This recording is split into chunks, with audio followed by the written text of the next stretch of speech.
Hello guys, welcome back to my channel. I hope you all guys are doing well. So today I'm gonna discuss information regarding the police clearance certificate, how to apply for this PCC और इसका process क्या होता है उसके बारे में आपको step by step बताऊंगा ताकि आपको कोई कन्फ्यूजन ना रहे। और पीसीसी मस्ट रिक्वायर्ड है अगर आप पोलैंड के लिए वर्क वीज़ा के लिए अप्लाई करते हैं। वर्क वीज़ा के अलावा अगर आप स्टूडेंट वीज़ा के लिए अप्लाई करते हैं तो इसका जो टाइम ड्यूरेशन होता है जब आपको इशू होता है, इशू होने के 6 मंथ का एक वैलिड रहता है। जैसे ही आपका एक बार पीसीसी एक्सपायर होता है फिर आपको दोबारा अप्लाई करना पड़ता है। अगर आप पीसीसी एक ऐसा डॉक्यूमेंट है जो आपको 24/7 12 मंथ्स आपको रेडी रखना पड़ेगा, क्योंकि अपॉइंटमेंट का कोई स्पेसिफिक टाइम नहीं रहता। आप सबमिशन कर देते हैं, उसके बाद आपका अपॉइंटमेंट कभी भी आ सकता है। तो उस केस में आपको क्या करना है, एक बार पीसीसी अपना हमेशा रेडी रखना है ताकि आपका कभी अपॉइंटमेंट आए तो उस चक्कर में आपका पीसीसी मिस आउट ना हो पाए।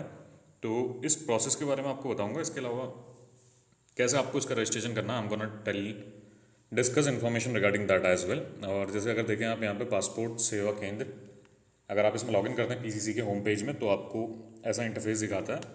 और फिर आप पीसीसी टाइप करेंगे तो फिर आपको ऑप्शन आ जाएगा कि कैसे आपको डॉक्यूमेंट अपना फिल करना है। और सबसे पहला ऑप्शन आता है रजिस्टर थ्रू द पासपोर्ट सेवा ऑनलाइन पोर्टल, और ये लिंक दे रखा है, इसमें आपको रजिस्ट्रेशन कैसे करना है। आप जैसे इसमें रजिस्ट्रेशन करते हैं यहाँ पे क्लिक करोगे तो रजिस्ट्रेशन हो जाएगा। जो आपका ईमेल एड्रेस और फ़ोन नंबर रिक्वायर्ड रहता है इसके लिए। इसके अलावा जो आपका सेकंड स्टेप रहता है उसमें आपको क्या करना पड़ता है, जैसे आपका रजिस्ट्रेशन हो जाता है अपना ईमेल पे एक्टिवेट करना पड़ेगा आपको। एक्टिवेशन होने के बाद फिर आपको लॉगिन करना पड़ता है। लॉगिन करते हैं तो उसमें एक ऑप्शन आता है थर्ड स्टेप में, apply for police clearance certificate, link में आप जाएंगे यहाँ पे। तो अप्लाई फॉर पीसीसी में आप क्लिक करते हैं तो फिर उसमें एक फॉर्म आता है, उसमें आपको सारी डिटेल्स अपनी फिल करनी पड़ती हैं। और उसमें आपको जो आपका एड्रेस प्रूफ है वो भी डाउनलोड करके लगाना पड़ता है, अपलोड करना पड़ता है। तो आप जैसे ये सारी डॉक्यूमेंट वगैरह फुल करते हैं और जो आपका पासपोर्ट की डिटेल वगैरह पूरी फिल करते हैं वहाँ पर, तो उसके बाद आपका क्या होता है, जो नेक्स्ट स्टेप होता है आपको पेमेंट का ऑप्शन आता है, पे एंड शेड्यूल अपॉइंटमेंट। आप अपॉइंटमेंट चेक करते हैं वहाँ से, जो भी अवेलेबल डेट्स होती हैं आपकी, जो नियर बाय पासपोर्ट सेवा केंद्र है वहाँ आपका अपॉइंटमेंट लेते हैं।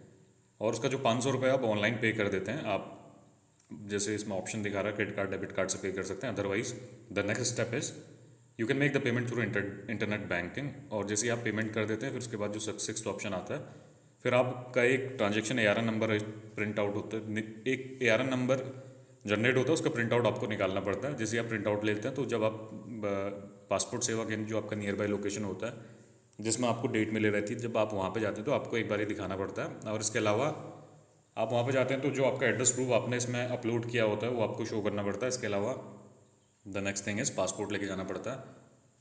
पासपोर्ट में अगर आप जाते हैं, पासपोर्ट लेके जाते हैं तो आपको फर्स्ट 2 पेजेस और लास्ट 2 पेजेस की फ़ोटोकॉपी वहाँ पे शो करनी पड़ती है।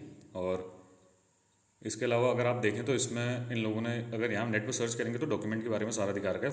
फ्रंट के फर्स्ट 2 पेजेस आपके होते हैं, लास्ट के 2 पेजेस आपको शो करने पड़ते हैं। और उसके अलावा आपको सेल्फ अटेस्ट करने पड़ते हैं।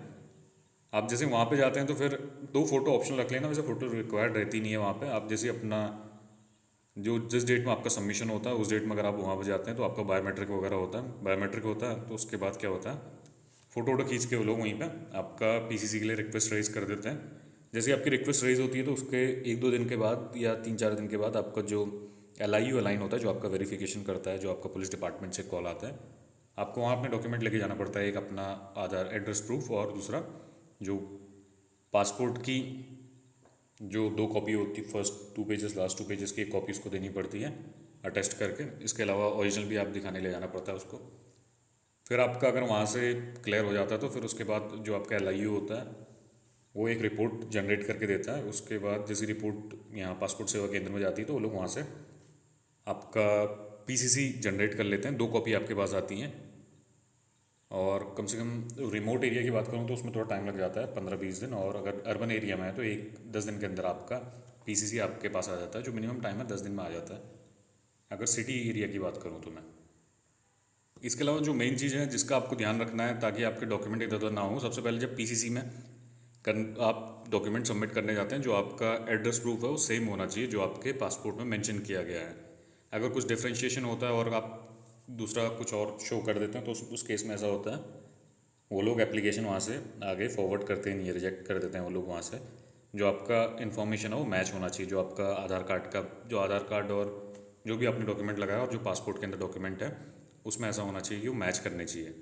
अगर वो चेंजेस हैं तो फिर इसके लिए कॉन्फर्मेशन आपको लेना पड़ता है वहाँ से। और इसके अलावा दूसरी चीज़ आपको बताऊँ, जहाँ जो आपका होम टाउन है, जैसे एग्जाम्पल आपको दे रहा हूँ XYZ जो भी आपका टाउन है, अगर वहाँ पे आप कराते हैं तो वहाँ का देना पड़ता है, और अगर आप कहीं नई जगह पे जा रहे हैं तो नई जगह के आपके पास सारे डॉक्यूमेंट होने चाहिए। अदरवाइज़ ऐसा होता है कि वो लोग एक्सेप्ट नहीं करते। जो आपका आधार कार्ड है, जहाँ आप अपना पुलिस वेरिफिकेशन इनिशिएट करते हैं वहाँ का आप पे लोकल आईडी होना चाहिए, जो आपका आधार कार्ड है या पासपोर्ट है।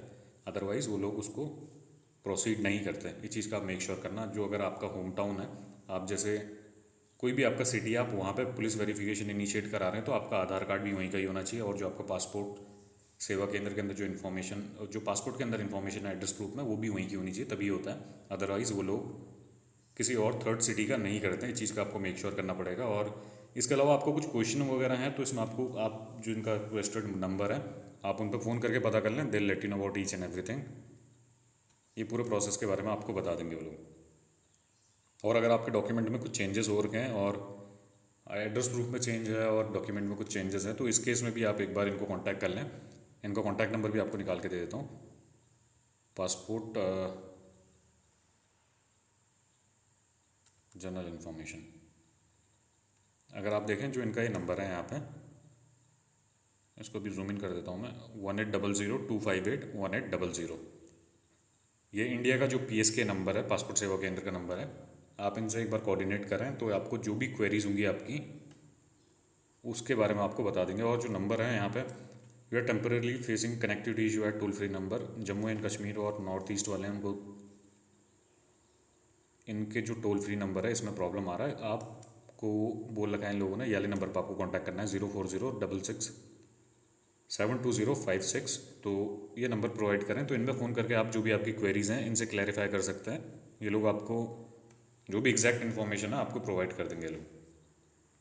ऐसे प्रोसेस वर्क करता है, और आ जाएगा। अगर एक बार अप्लाई करते हैं 10-15 दिन के अंदर आपका जो भी डॉक्यूमेंटेशन है आप पे आ जाता है। और एक बार जब आपका PCC एक्सपायर होता है फिर उसके बाद ही आप कर सकते हैं। जैसे फॉर एन एग्जांपल आपको बता रहा हूँ, जैसे आज 10 तारीख है, 10 अक्टूबर है, नवंबर, दिसंबर, जनवरी, फरवरी, मार्च, अप्रैल 10 को आपका अगर आज इशू होगा तो 6 महीने के अंदर 10 अप्रैल को एक्सपायर हो जाएगा, ठीक है। तो उस केस में क्या होगा आपको बताऊँ, तो आप जैसे 10 अप्रैल को एक्सपायर हो रहा तो फिर आप 11 अप्रैल को दोबारा अप्लाई कर सकोगे। और 10 अप्रैल को आप 10 अप्रैल से पहले आप नहीं कर सकते, क्योंकि ये लोग बोलते हैं जब एक बार आपका एक्सपायर हो जाता है उसके बाद ही आप नया PCC अप्लाई कर सकते हैं। ऐसा नहीं है कि आपका एक्सपायर होने वाला है और पहले ही आप अप्लाई कर सकते हैं। इस चीज़ के लिए ये लोग मना करते हैं। मैंने पिछली बार एक बार कॉल किया था इन लोगों को, तो उन लोगों ने कॉन्फर्मेशन वगैरह प्रोवाइड किया मेरे को कि कैसे ये प्रोसेस वर्क करता है। They said once your PCC will get expired then after you can apply for the new one. जिसमें ऐसा था कि जो PCC की डेट थी उसके बाद इन लोगों ने अप्लाई अपॉइंटमेंट लेने के लिए बोला था। और ऐसा है कि अगर आप एक टाइम पे मल्टीपल कंट्रीज़ के लिए PCC आप अप्लाई कर सकते हैं, पर एक ही कंट्री के लिए 6 मंथ से पहले आपका दोबारा नहीं होगा। इस चीज़ का आपको मेक श्योर करना पड़ेगा। जैसे आप कनाडा के लिए चाहिए, आपको ऑस्ट्रेलिया चाहिए, और सम अदर लोकेशन के लिए आपको चाहिए, तो उसमें ऐसा होता है कि आपको डिफरेंट अपॉइंटमेंट लेने पड़ते हैं, उसमें आपको मिल जाएगा। जैसे जो भी आपकी कंट्री, स्पेसिफिक कंट्री आप बोलते हैं, वहाँ के लिए आपको PCC मिल जाएगा एक टाइम पर मल्टीपल कंट्रीज़ के लिए। बट द थिंग इज़, एक कंट्री के लिए जो स्पेसिफिक टाइम है जब तक एक्सपायर नहीं होता उससे पहले आपको नहीं मिलता। तो ऐसे ओवरऑल पूरा प्रोसेस वर्क करता है। और बहुत लोग कहते हैं कि लोकल स्टेशन का भी PCC हम लगा सकते हैं, नहीं लगा सकते, पर जो इनका SOP है उसमें ये लोग बोलते हैं कि जो मेन फॉर्मेट इनका वर्क करता है उसमें आपको यहीं का ही शो करना पड़ता है। So this is the preferred one, go for this process. और बहुत से लोगों को ऐसा होगा कि अभी PCC एक्सपायर होने वाला होगा। PCC और बैंक सर्टिफिकेट आपके ऐसे चीज़ हैं जो दोनों आपको हमेशा रेडी रखने पड़ते हैं कहीं के लिए भी वीज़ा अप्लाई कर रहे हैं, क्योंकि हर कंट्री का ऐसा होता है कि वो लोग अपना जो बैंक स्टेटमेंट मांगते हैं, अभी पोलैंड का तो खैर इंटायरली डिफरेंट है, लास्ट 3 मंथ का मांगते हैं। अदर अदर कंट्रीज़ की बात करूँ तो उसमें भी 6-7 मंथ्स पुराने जो आपके फंड्स आपको दिखाने पड़ता है। जो इनिशियल डिपॉजिट है उसमें बहुत सी कम कंट्रीज़ हैं वो लोग मानते हैं। अदरवाइज़ आपको एक जो बहुत 5 to 6 मंथ का तो इतना टाइम लगता ही है, इतने पुराने आपके फंड्स होने चाहिए, ऐसा कहते हैं, अगर इमिग्रेशन के रिगार्डिंग आपको इन्फॉर्मेशन प्रोवाइड करूँ तो। और same goes for student visa as well, उनको भी PCC ऐसे ही एक्वायर करना पड़ेगा। तो दूसरा ऑप्शन ये है, जैसे आप लॉगिन करते हैं तो इसमें बताता है, is applicant present personal particular have change in the passport and address different from then that in the existing passport. अगर आपके कुछ चेंजेस हो रहे हैं पासपोर्ट और एड्रेस में तो उस केस में आपको चेक करना है इसमें। और अगर आपके चेंज हो रहे हैं तो इन लोगों ने पूरा मेंशन करके बता रखा है क्या क्या डॉक्यूमेंट कोड है।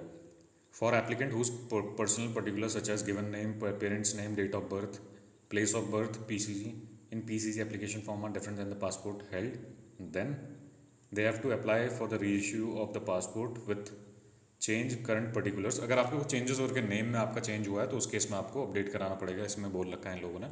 और इसके अलावा जो द सेकंड थिंग इज,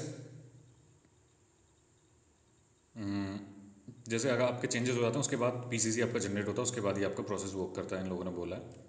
तो इसको पूरा पढ़ना है, यहाँ पे इन लोगों ने पूरा डिटेल इन्फॉर्मेशन आपको प्रोवाइड करी है। वीडियो को 2 मिनट के लिए रोक रहा हूँ, यहाँ पर आप देख लें। अगर कुछ भी चेंजेस आपके उसमें हो रखे हैं तो आपको इसके अकॉर्डिंग फॉलो करना है। अगर चेंज नहीं हो रखे हैं एक बार इसको पढ़ लेना वीडियो पॉज करके, और इसमें यही बता रखा है जो भी आपके कुछ चेंजेस वगैरह हुए हैं तो उस केस में आपको कैसे प्रोसीड करना है। तो जो भी आपके 2-3-3-4 कंडीशन रहती हैं उसके बारे में इन लोगों ने बता रखा है। और इसके अलावा जो सेकंड अदर थिंग इज, देख लो यहाँ पे,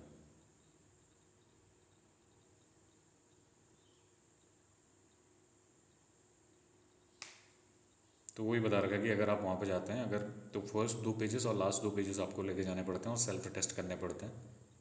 मेरे अकॉर्डिंग 2 कॉपी निकाल लेना, एक कॉपी आपको वहाँ सबमिट करनी पड़ती है, और उसके बाद जो आपका एड्रेस प्रूफ है उसकी कॉपी भी दिखाने के लिए कहते हैं वो लोग बहुत से केस में, और बहुत से केस में नहीं भी कहते हैं।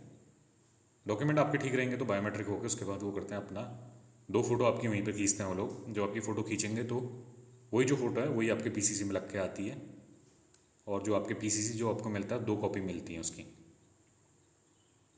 तो सारी इन्फॉर्मेशन है। और एक बात, जैसे आप सबमिशन कर लेते हैं यहाँ पे, तो आपको एक चीज़ बोलूँगा, जैसे आप यहाँ पे अपने डॉक्यूमेंट ऑनलाइन अप्लाई कर लेते हैं, अपॉइंटमेंट ले लेते हैं, उससे पहले या उसके बाद जैसे आप सबमिशन कर देते हो तो एक बार अपॉइंटमेंट से पहले कस्टमर केयर में फ़ोन करके जो भी डॉक्यूमेंट रिक्वायर्ड है उसके बारे में आप पूछ लें। अदरवाइज़ ऐसा होता है कि अगर कुछ भी डॉक्यूमेंट मिसिंग होते हैं तो वो लोग कैंसिल कर देते हैं, 500 रुपये आपके वहाँ से लॉस हो जाएगा। क्योंकि मेरे साथ भी फर्स्ट टाइम ऐसे ही हुआ था।